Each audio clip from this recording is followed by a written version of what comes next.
Viktor Emil Frankl foi um médico austríaco que nasceu em 1905. Já durante a Primeira Guerra Mundial, que assolou a Europa, ele, com apenas 10 anos, e toda a sua família passaram por privações tremendas. Muitas vezes, Viktor teve que ir às fazendas ao redor de Viena, na Áustria, para mendigar algum tipo de comida, algum tipo de alimento. Mas o pior mesmo ele enfrentou durante a Segunda Guerra Mundial, quando, já casado, viu os nazistas obrigarem sua esposa, Tilly, a abortar o seu filho. No mesmo ano, ambos, Viktor e Tilly, foram presos e deportados para viver no gueto de Theresienstadt, no norte de Praga. Depois de 6 meses ali, o seu pai morreu por exaustão. Em 1944, um ano antes da guerra acabar, Tilly e sua mãe, de 65 anos de idade, foram transportadas para serem executadas em Auschwitz. Sua mãe foi imediatamente assassinada nas câmaras de gás e Tilly foi transferido para Bergen-Belsen, onde morre com a idade de apenas 24 anos, deixando Viktor Frankl viúvo. Ele então é transportado de Viena para Kaufering e Turkheim, 2 campos de concentração menores, e nesse último campo de concentração ele adoece. Para salvar a vida e manter lúcido, ele começa a escrever um livro. No dia 27 de abril de 1945, o campo de concentração é libertado pelas tropas norte-americanas, e em agosto, Viktor Frankl volta para Viena, onde descobre que sua esposa, a sua mãe e o seu irmão haviam sido assassinados em Auschwitz. Esse homem, apesar de tudo isso, em 1948, 4 anos depois de ser libertado, obtém seu doutorado em filosofia com o tema O Deus Inconsciente. E em 1965 torna-se professor de neurologia da Universidade de Viena e professor visitante nas universidades de Harvard, Dallas e Pittsburgh. Ao longo de sua vida, os livros de Viktor Frankl foram traduzidos em mais de 30 idiomas, inclusive aquele que ele escreveu no campo de concentração, cujo título em português é Em Busca do Sentido, um psicólogo no campo de concentração, no qual ele expõe suas experiências nas prisões nazistas e lança as bases de sua teoria, que vem a ser conhecida como logoterapia, que, segundo ele, concentra-se no sentido da existência humana, bem como na busca da pessoa por esse sentido, pois para ele, a busca do sentido na vida da pessoa é a principal força motivadora para existir. Nessa última mensagem da série Creio Logo, nós somos convidados a refletir juntos se há um propósito para viver. Propósito este que teria o poder de dar sentido à vida humana, ou, como nós conhecemos em termos teológicos, qual é o fim principal de ser humano. Para tanto, eu lhes convido paradoxalmente a abrir as suas Bíblias ou acompanhar a leitura naquele livro que julgam alguns ser o mais pessimista de todos os livros da Bíblia, o livro de Eclesiastes. Abra sua Bíblia, portanto, em Eclesiastes capítulo 12, verso 13 e 14, onde nós iremos ler. Eclesiastes capítulo 12, verso 13 e 14, os que estão sem Bíblia, por favor, acompanhem na projeção. Diz assim a palavra de Deus: de tudo o que se tem ouvido, a suma é: teme a Deus e guarda os seus mandamentos, porque isso é o dever de todo homem. Porque há de Deus trazer juízo sobre todas as obras, até aquelas que estão escondidas, quer sejam boas, quer sejam más. De tudo o que se tem ouvido, o resumo é: teme a Deus e guarda os seus mandamentos, porque isto é o dever de todo homem. Que Deus abençoe sua palavra lida.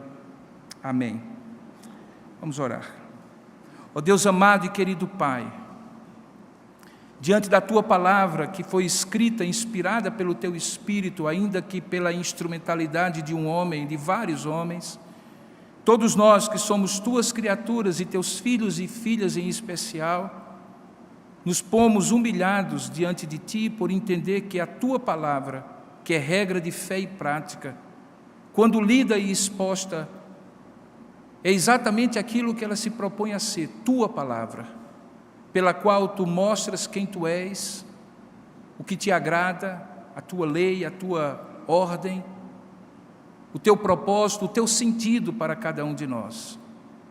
Nesta hora nós rogamos que o mesmo Espírito Santo, Deus contigo e com o Filho, possa iluminar a nossa mente, o nosso coração, para que não apenas compreendamos esta palavra de modo intelectual, cognitivo, racional, mas acima de tudo o Teu Espírito venha a aplicar esta palavra aos nossos corações, para que possamos compreender o sentido mais profundo dela, aquilo que o Senhor mesmo designou nesta manhã para falar conosco.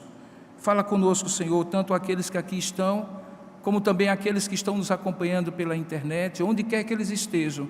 Estende a Tua mão e os abençoa com a Tua palavra, assim como abençoa cada um de nós. É o que nós oramos em nome e para a glória de Jesus. Amém. O livro de Eclesiastes, em alguns momentos, diz ter sido escrito por alguém que ele chama de o pregador.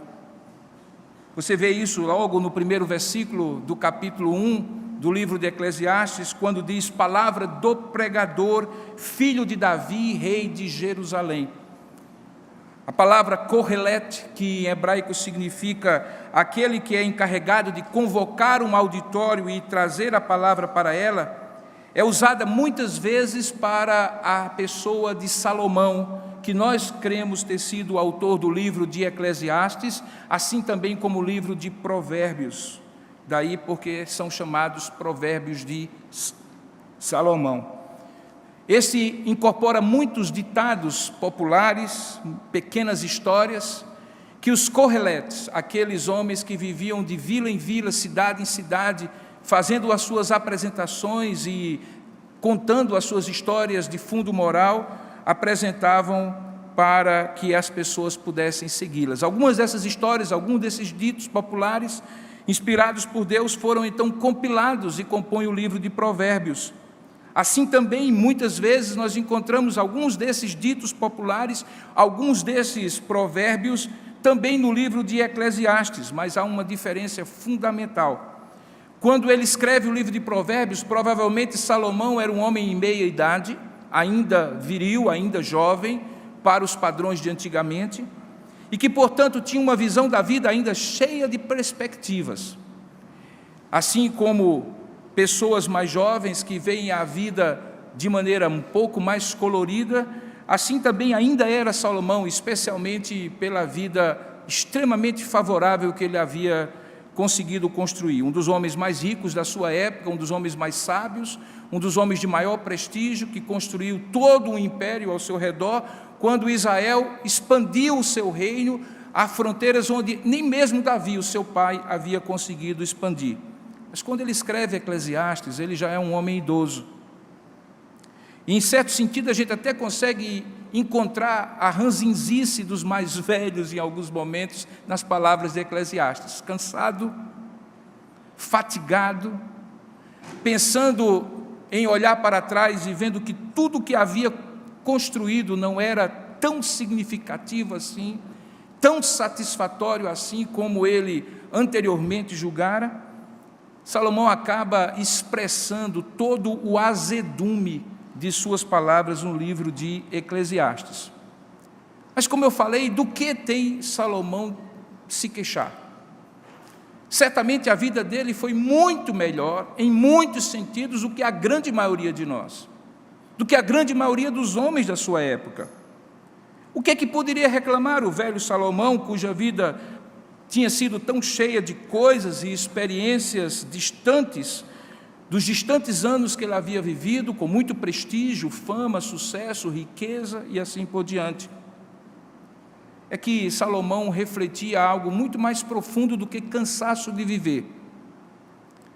muito mais sério do que simplesmente alguém que está no final da vida e olha para trás e vê que as coisas não foram exatamente do jeito que ele planejou. Na verdade, já no verso 3 do capítulo 1, ele faz uma pergunta que talvez nos permita olhar para dentro do coração dele, para entender que de fato havia uma angústia existencial profunda que fazia com que ele questionasse, afinal de contas, se haveria algum sentido em viver. Ele pergunta: que proveito, verso 3 do capítulo 1, que proveito tem o homem de todo o seu trabalho, com que se afadiga debaixo do sol? Claramente o pregador coloca com absoluta sinceridade a questão que mais o preocupa e que ele reduz a termos concretos, dizendo o que, afinal de contas, o ser humano precisa conhecer, experimentar e fazer na vida de modo que ele seja plenamente satisfeito. Conforme a própria sequência dos capítulos de Eclesiastes vai se deslocando e descortinando, é possível perceber que Salomão chega a uma resposta que nos leva ao tema dessa última mensagem da série que nós estamos desenvolvendo, Creio Logo. Ele diz: creio logo, convido você para experimentar um só propósito que dá sentido à vida. Esse propósito singular foi descoberto por Salomão e estrutura-se a partir de 3 aprendizados que sua vida longeva lhe havia prometido e conseguido obter. A primeira delas, ou o primeiro deles, é que primeiramente a vaidade ilude e impede o ser humano de ver o verdadeiro propósito da vida.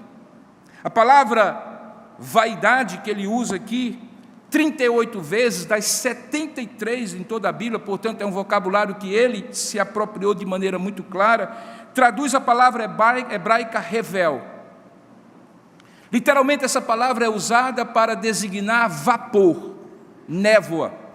Quando um judeu quer falar de algo que está nebuloso, ele diz que aquilo está revel.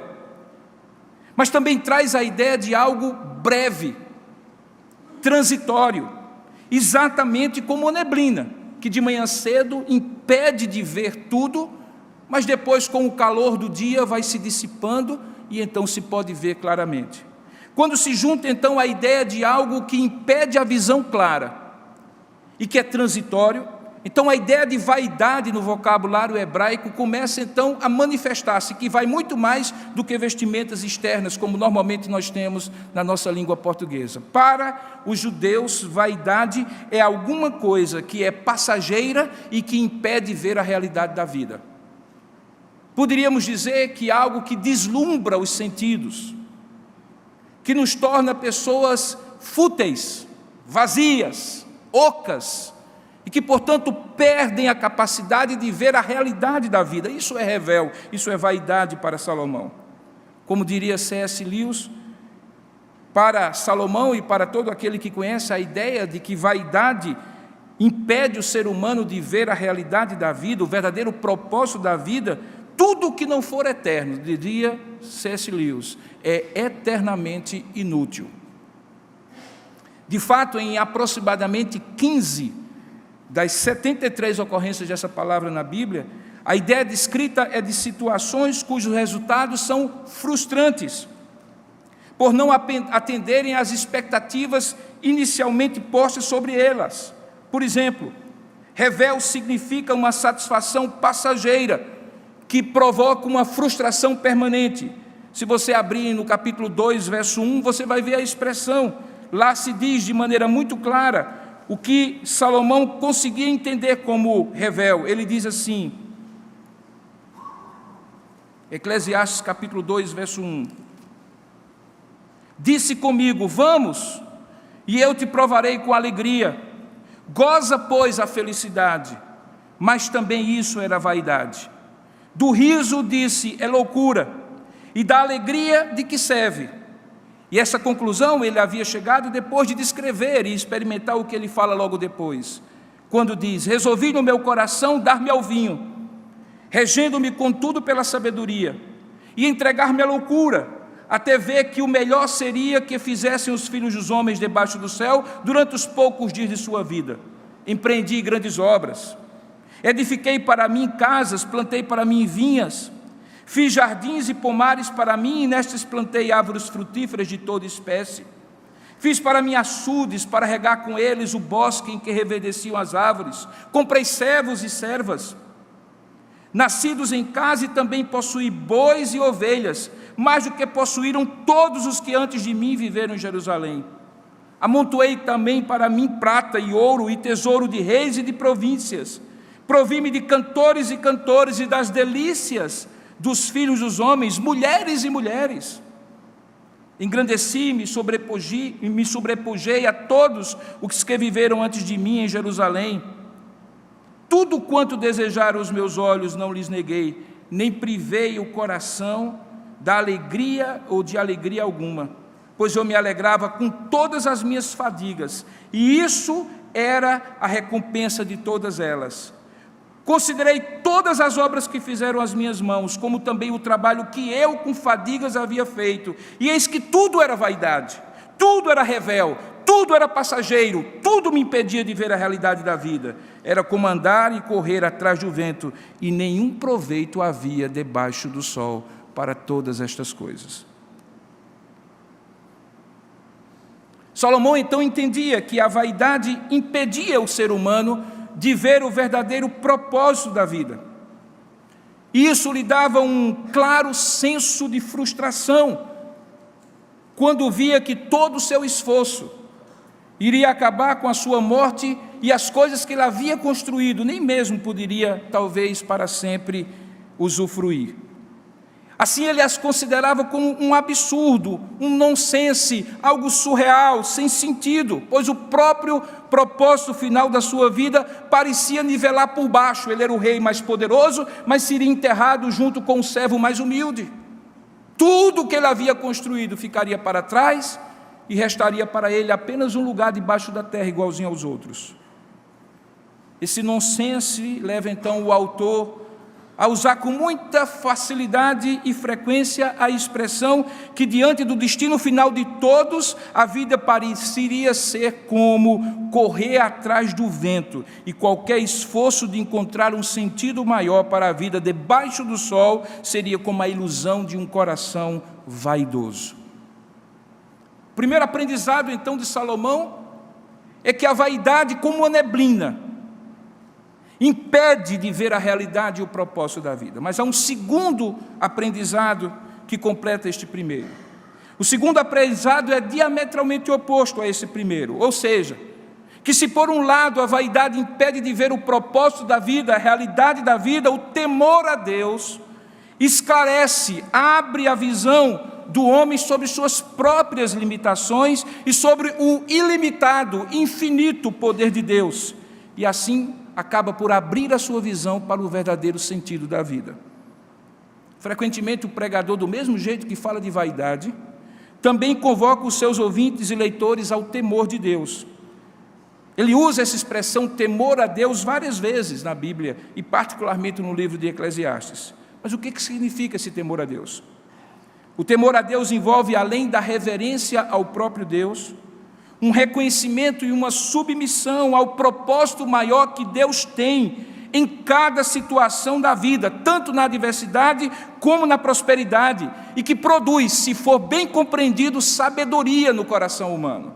Temor a Deus é ligado à sabedoria de viver, razão porque o próprio livro de Provérbios diz que o temor do Senhor é o princípio, o nascedouro da verdadeira sabedoria.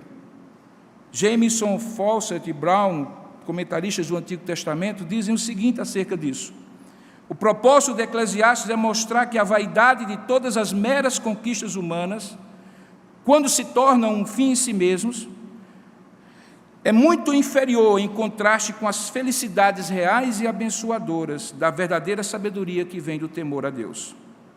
Por isso, aquele que teme a Deus tem a vantagem tanto da sabedoria em si mesmo, porque Deus vai lhe dando a capacidade de fazer as melhores escolhas, enfrentar os obstáculos com capacidade de superá-los, como também dá um sentido exato de quem a pessoa é aos olhos de Deus. Um ser humano que é temente a Deus entende a sua vida como uma mordomia.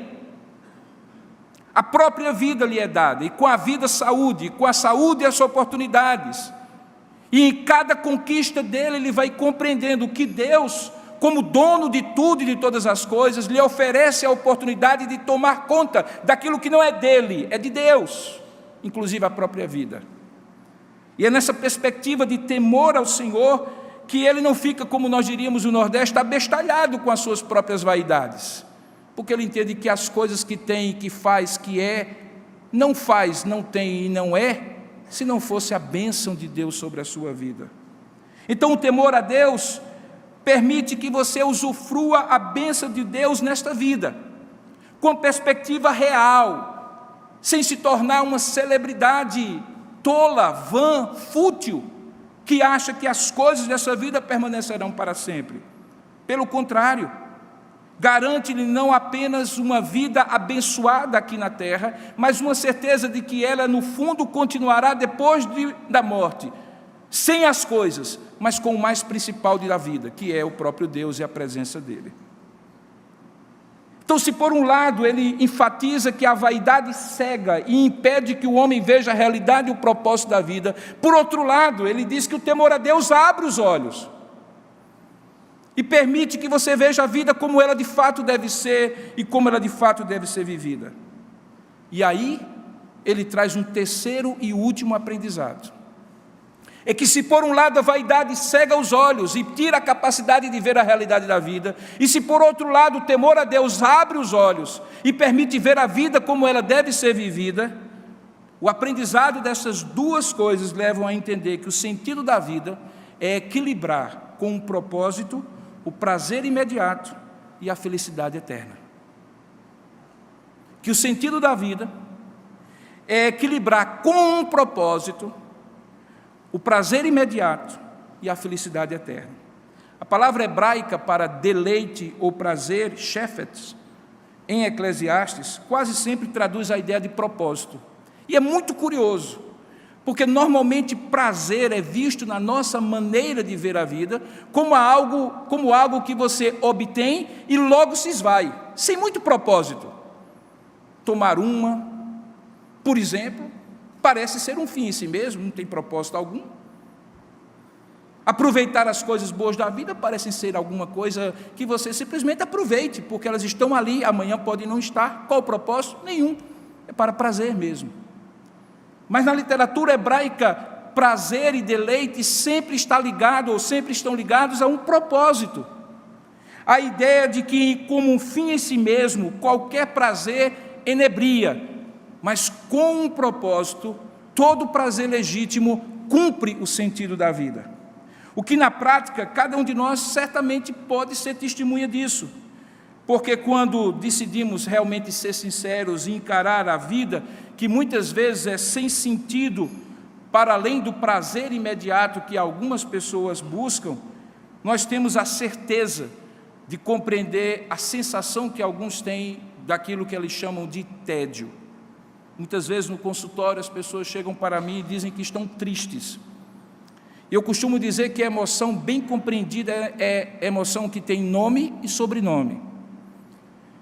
Mas como nós não paramos para compreendê-las, então qualquer coisa que é desagradável nós colocamos diante de um quadro genérico, estou triste. Mas existe uma tristeza chamada tédio. E o tédio é uma tristeza que faz com que a pessoa usufrua sem propósito os prazeres da vida. E por isso essa pessoa fica entediada. É entediada não porque o prazer é ruim em si mesmo, mas porque é um prazer vazio, sem sentido, sem propósito. Frequentemente eu chamo essa síndrome de síndrome do não ter, do não poder e do não ser.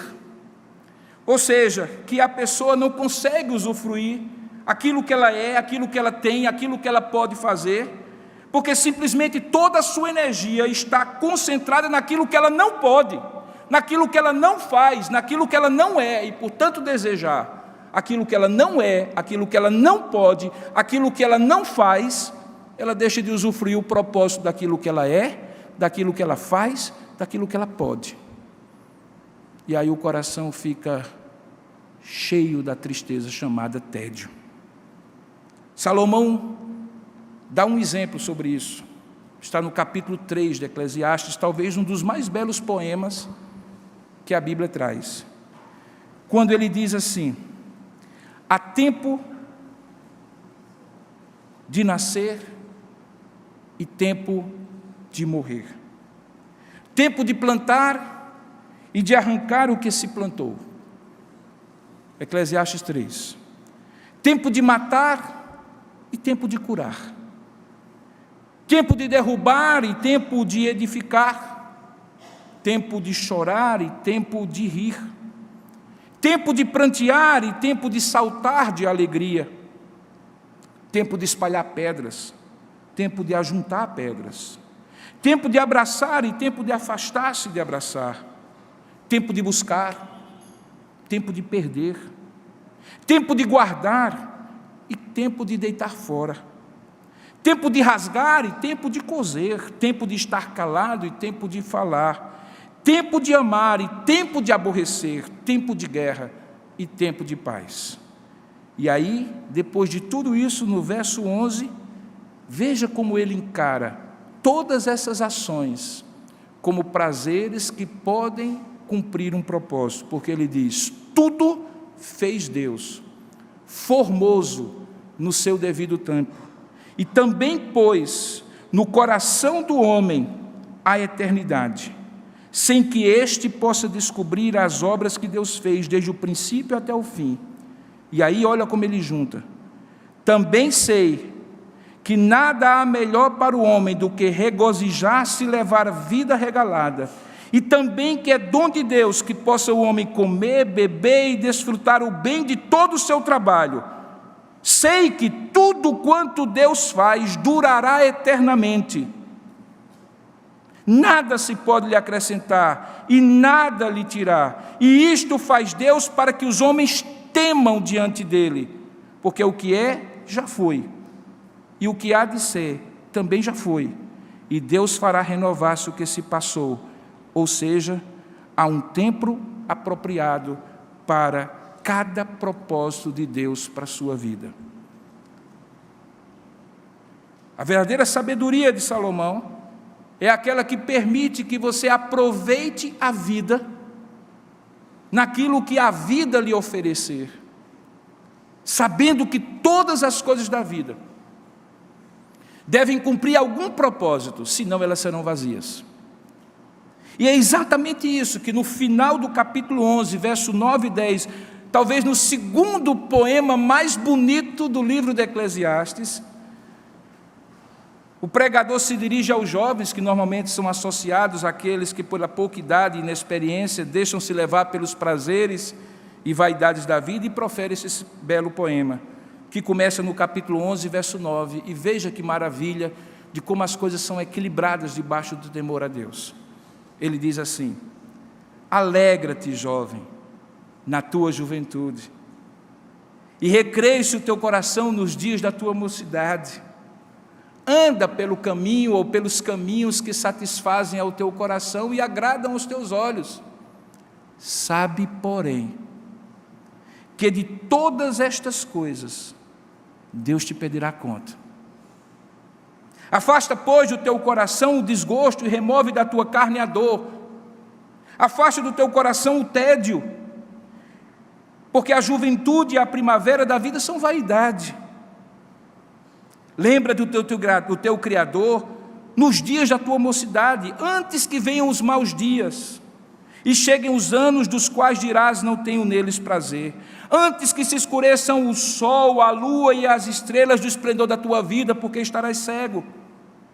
E tornem a vir as nuvens depois de aguaceiros, no dia em que tremerem os guardas da tua casa, os teus braços, e se curvarem os homens outrora fortes, as tuas pernas, e cessarem os teus moedores da boca, por já serem pouco, e se escurecerem os teus olhos nas janelas, e os teus lábios com as portas da rua se fecharem, no dia em que não puderes mais falar em alta voz, e te levantares à voz das aves, logo cedo da manhã, e todas as harmonias, filhos da música, te diminuírem, porque não ouves mais.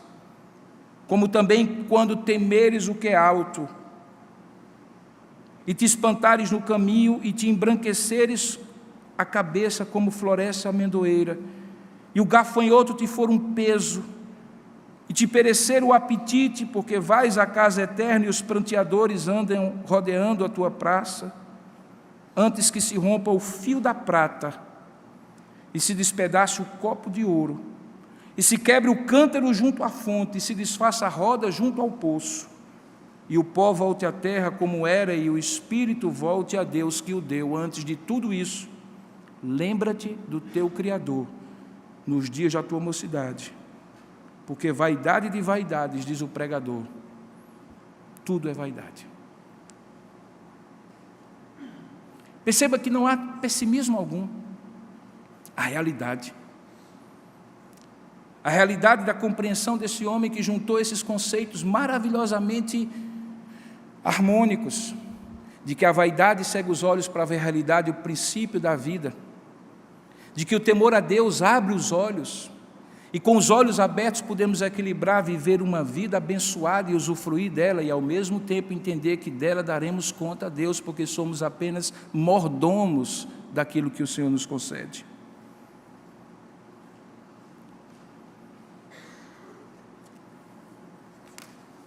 Queridos, certamente alguns de vocês, quando se fala de como a vida é bela, lembram do filme ganhador de 3 Oscars, de 1997, esse que você vai ver projetado agora, que é dirigido, ou foi dirigido pelo italiano Roberto Benigni. A vida é bela, cuja cena final expressa em imagem e som a verdade de como podemos aceitar o convite para viver baseado em um propósito. No caso daquele filme que vocês que assistiram lembram, o propósito daquele pai era salvar o filho dos horrores da guerra, enquanto brincava com ele em pleno campo de concentração, para que ele não percebesse que estava preso, como Viktor Frankl dá início da mensagem. Particularmente mais do que Salomão, que começou bem a vida e terminou de forma tão melancólica, eu acredito que em determinado aspecto a história de Viktor Frankl, aquele filme em que o pai sacrifica-se em função do filho, são como metáforas dessa verdade que nos remete ao fato de que a vida é bela, mas ela não é fácil. A própria figura do pregador, em outro aspecto, simbolicamente nos remete à pessoa de Jesus Cristo, aquele que, diferentemente de Salomão, foi a própria sabedoria encarnada, que viveu bem do começo ao meio e ao fim, e que nos ensina pelo seu próprio exemplo a viver uma vida equilibrada no temor do Senhor. No caso do pregador, o propósito do Pai nosso que está no céu e do seu Filho é nos convidar a viver uma vida que entenda que é preciso saber viver de acordo com aquele que nos concedeu a própria vida, porque só Ele nos dá a garantia de uma vida abençoada e de uma eternidade segura. Exatamente conforme a conclusão do pregador, o texto que nós lemos no início. De tudo o que se tem ouvido, o resumo é: teme a Deus e guarda os seus mandamentos, porque isso é o dever de todo homem, porque Deus há de trazer o juízo sobre todas as obras, até aquelas que estão escondidas, quer sejam boas, quer sejam maus. Eu gostaria de convidar, diante dessa mensagem, a tomar 2 atitudes nessa manhã, relacionadas ao que eu ministrei. A primeira é: reavalie onde você está investindo o melhor do seu tempo, o melhor do seu talento, o melhor do seu tesouro. Se você estiver depositando essas coisas nessa vida apenas, saiba que, porque elas estarão aqui, aqui estará também o seu coração. E a Bíblia diz que infeliz é o homem cuja esperança se resume a esta vida. Não espere chegar à idade já avançada, perto de morrer, para concluir aquilo que Salomão já lhe adverte: que tempo, talento e tesouro investido nessa vida é vaidade. Não porque não são legítimos, mas porque são como névoas que nos impedem de ver o verdadeiro sentido da vida. Reavalie onde você está investindo o melhor do seu tempo, do seu talento e do seu tesouro. Segunda indicação que eu gostaria de dar a você: reavalie a motivação pela qual você vive. Sabe, irmãos, a nossa existência, a nossa família, as nossas coisas, por mais valiosas que elas sejam, e são, não podem se tornar um fim em si mesmos. Elas podem nos dar a condição para viver, mas elas não podem ser o propósito para viver. A motivação é cuidar destas coisas para que elas sirvam a algo maior, a glória de Deus e o bem dos outros. É possível viver de si para si mesmo como um egoísta, e muitos estão vivendo. É mais difícil, verdade, e desafiador, viver para os outros como um altruísta. Mas o segredo é não ser apenas um egoísta e não ser também um altruísta, mas é ser alguém que vive para Deus a fim de ser feliz na vida e abençoar os outros que Ele possa abençoar. Foi isso que Salomão quis dizer com os 3 aprendizados que ele nos ofereceu nesta manhã. Que Deus aplique essa palavra ao seu coração conforme a sua necessidade e você reavalie onde você está investindo o seu tempo, o seu talento e o seu tesouro, e onde está a motivação para você viver. Que Deus lhe abençoe.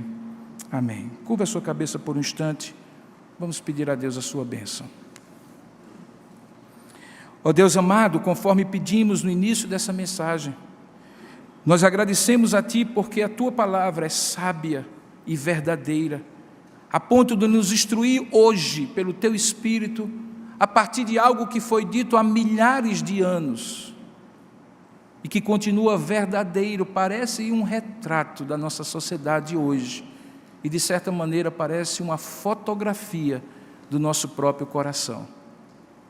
Ó Deus, nos ajuda a entender que o melhor do nosso tempo, talento e tesouro, se investidos aqui nessa terra, se tornarão um fim em si mesmo e uma névoa que nos impedirá de ver o verdadeiro sentido da vida. Nos ajuda a compreender que o temor ao Senhor nos fará perceber o equilíbrio que é possível de viver a vida como o Senhor nos dá a condição de viver, mas acima de tudo, viver para a glória do Teu nome, com a perspectiva de eternidade, porque infeliz é o homem cuja esperança está nessa vida. Ó Deus, nos ajuda conforme a necessidade de cada um aqui, e Tu conheces o coração e a vida de cada um, a aplicar pelo Teu Espírito esta palavra ao nosso coração e nos fazer sábios, como a Tua palavra deseja que sejamos. É assim que nós Te oramos e Te agradecemos, em nome e para a glória de Jesus. Amém, Senhor.